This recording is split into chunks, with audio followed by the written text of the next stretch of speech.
is loss. War is separation.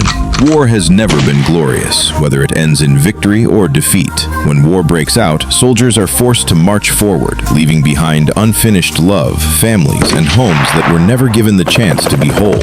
This truth does not change with time, technology, or ideology. War remains brutal, cold, and unforgiving. Ladies and gentlemen, in late November 2024, Europe was shaken once again when Ukraine, for the first time, used Western-supplied weapons to strike directly into Russian territory. Yet the shock was not only about geography.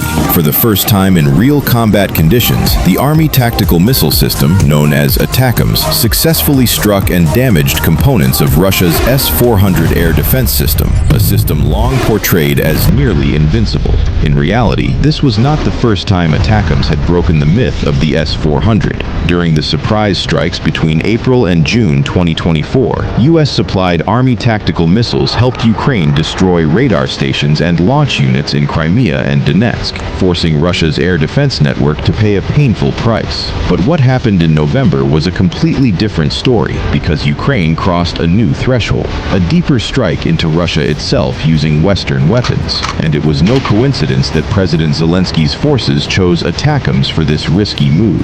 This weapon was born from Cold War thinking. In the late 1970s and early 1980s, as new battlefield doctrines emerged, both the U.S. Army and U.S. Air Force demanded a new capability, a long-range, highly precise strike weapon able to hit reserve forces and key infrastructure far behind enemy lines. That requirement became the starting point of the ATACMS family. To meet this demand, engineers developed an entirely new solid-fuel missile. It would reach roughly 4 times farther than conventional artillery, and it would rely on inertial guidance, later reinforced by the Global Positioning System, allowing the missile to navigate to its target with near absolute precision. In its earliest concept, the missile was expected to carry a nuclear warhead and to be launched not only from ground vehicles, but also from multi-role fighters such as the F-16, reflecting an early vision of one shared missile across 2 services. But that joint ambition would not survive the politics and engineering realities of the time.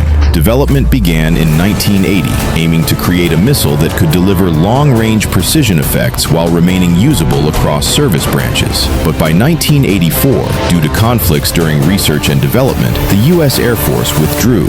The mission narrowed to a land attack role, and Congress also prohibited the nuclear warhead option. From that point forward, the program took the path that would ultimately become the Army Tactical Missile System, ATACMS. After the U.S. Air Force withdrew from the program in 1984, ATACMS became a weapon designed exclusively for the U.S. Army. In 1986, LTV Aerospace won the main development contract, and the missile received its official designation, MGM-140.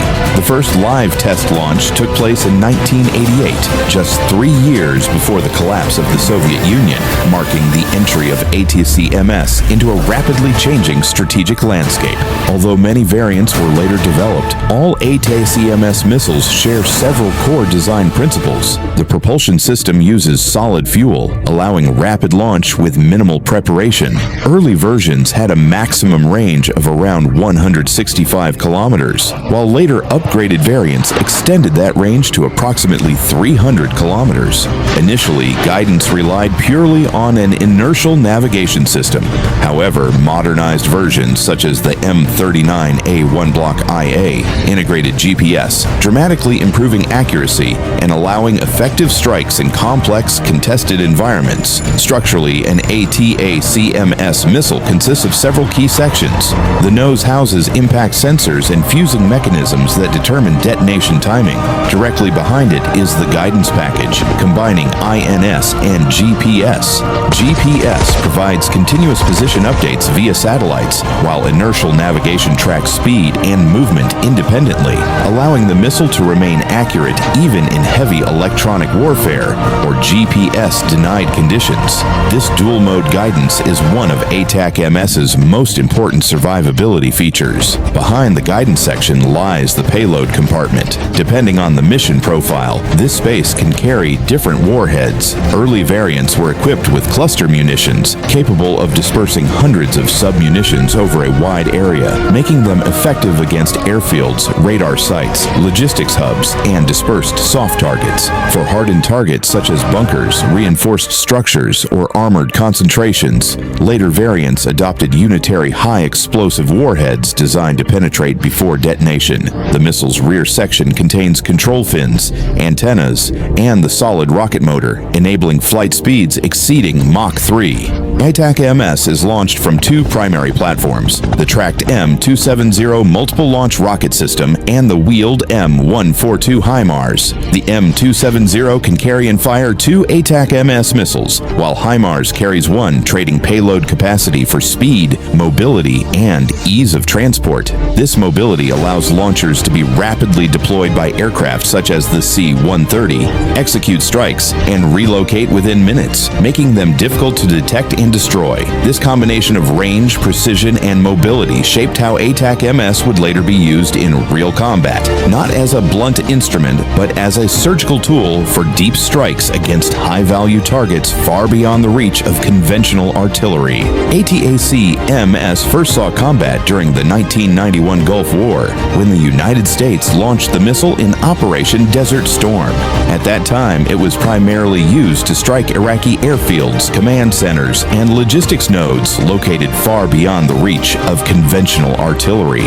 These early deployments demonstrated a key advantage. ATACMS allowed ground forces to conduct deep strikes without relying on air superiority or continuous air support. During the 2003 Iraq War, ATACMS was employed on a much larger scale.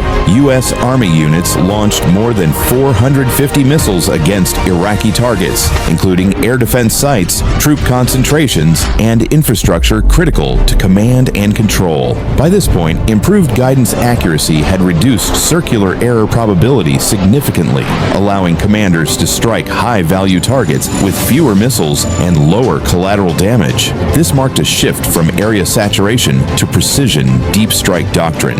By early 2015, more than 560 ATACMS missiles had been used in combat operations. Although the production program officially ended in 2007, the missile remained in active service, maintained and upgraded to bridge the gap until the arrival of its successor, the Precision Strike Missile, or PRSM. Even after PRSM began entering service, ATACMS stocks were preserved, reflecting continued confidence in its effectiveness. This legacy explains why ATACMS re-emerged decades later in the Ukraine conflict. Beginning in October 2023, Ukraine started using shorter-range ATACMS variants against Russian targets in occupied Crimea and parts of Donetsk. While early results were not always publicly confirmed, satellite imagery and open-source intelligence suggested damage to airfields, radar installations, and logistics hubs. In February 2024, reports indicated that the United States had transferred longer-range ATACMS variants to Ukraine. These claims were soon validated. I'm Hot. Thank you sincerely for watching until the end. I look forward to seeing you again in the next episode.